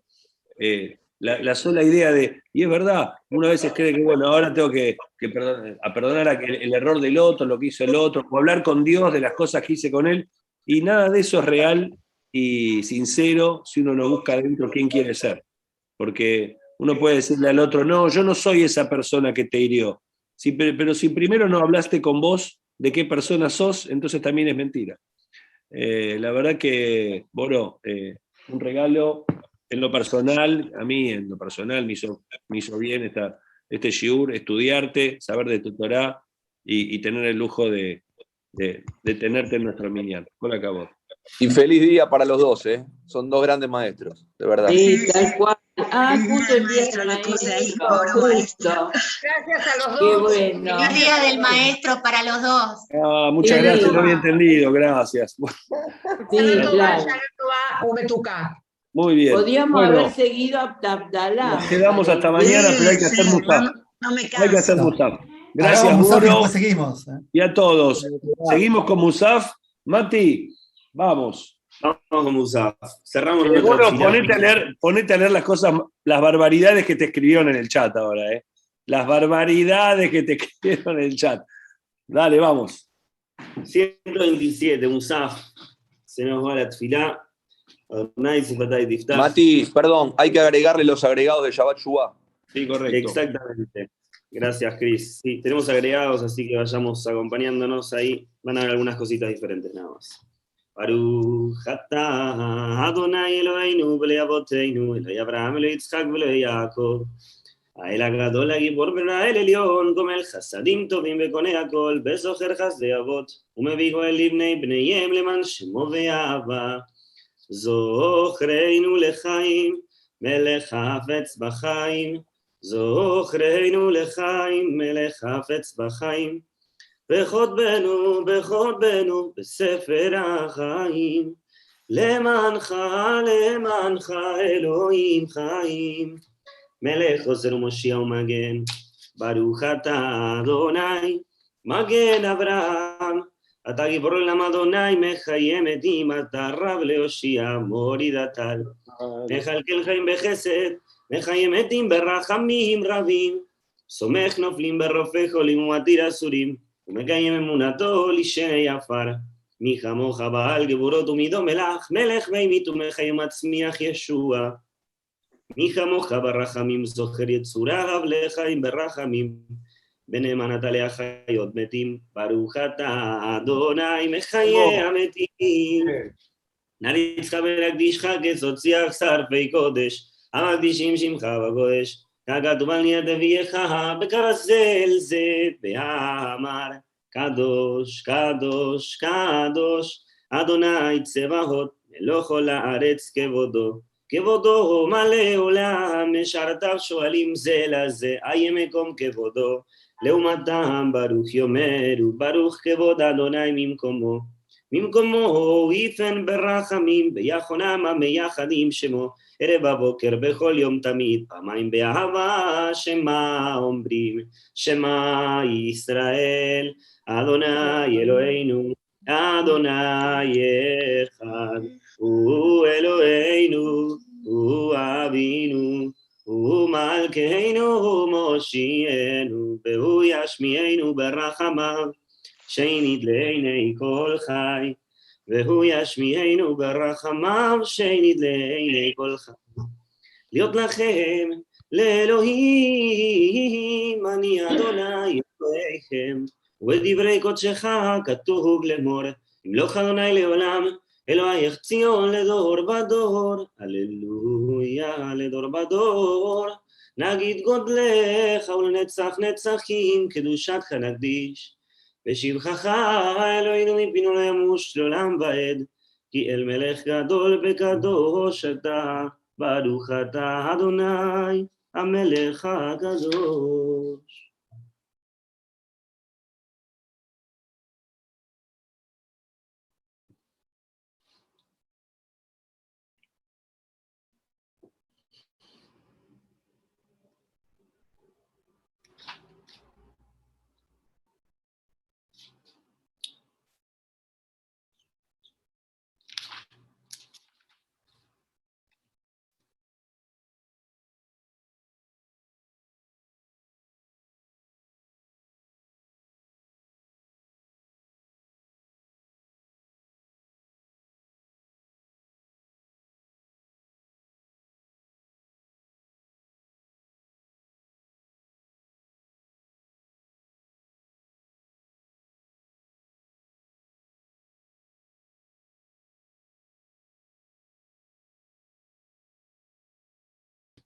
עושה שלום במרומיו, הוא יעשה שלום עלינו ועל כל ישראל, ואמרו אמן. יתגדל ויתקדש שמי הרבה, בעלמא דיברה חילותי וימליך מלכותי, בחייכון וביומכון וככל בית ישראל, בגלה ובזמן קריב, ואמרו אמן. יהא שמי הרבה מבורך, לעולם ולעולמי עלמיה, יתברך וישתבח ויתבואר ויתרומם ויתנשא, ויתהדר ויתעלה ויתהלל שמי קודשה בדיחו, לעילה מן כל ברכתה ושירתה ושבחתה ונחמתה אמירם בעלמא, ואמרו אמן. תתקבל צלותנו ואותנו לכל ישראל כמובן דשמיא, ואמרו אמן. יהא שלום הרבים משמיא וחיים עלינו ועל כל ישראל, ואמרו אמן. עושה שלום במרומיו, הוא יעשה שלום עלינו ועל כל ישראל, ואמרו אמן. עלינו לשבח לאדון הכל, לתת גדולה ליוצר בראשית, שלא עשנו כגויי ארצות, ולא שמנו כמשפחות אדמה, שלא שם חלקנו כהם, בגורלנו ככל עוונם, ואנחנו קוראים ומשתחווים ומודים לפני מלך מלכי המלכים, הקדוש ברוך הוא, שהוא נותן שמיים ויחזר שמו שמו קדוש למה.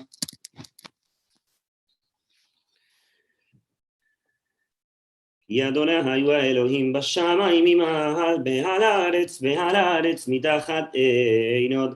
על כן נקבלך אדוני אלוהינו, להיות מראה בתפארת עוזך, להעביר גדולים מן הארץ ולמכרות יגרתון, לתקן עולם במלכות שדי, ונאמר והיה אדוני למלך על כל הארץ, ביום ההוא יהיה אדוני אחד ושמו אחד.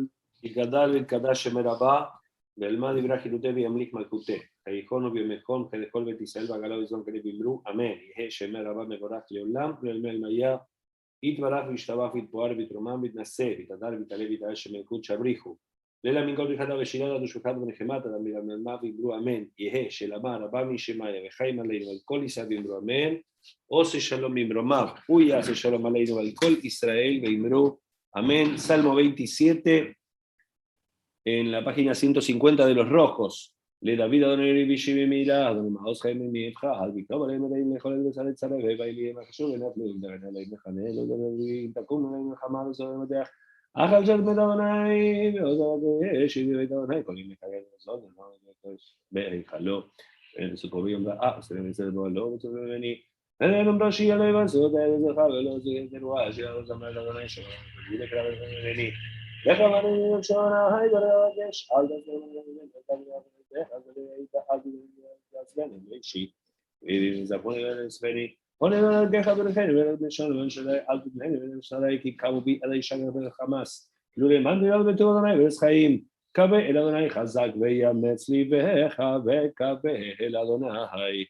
Amigos, un Shabbatazo Yubá. Gracias, Boro. Espero que hayas leído todas las cosas lindas que te estuvieron escribiendo. Uno puso Boro presidente, ya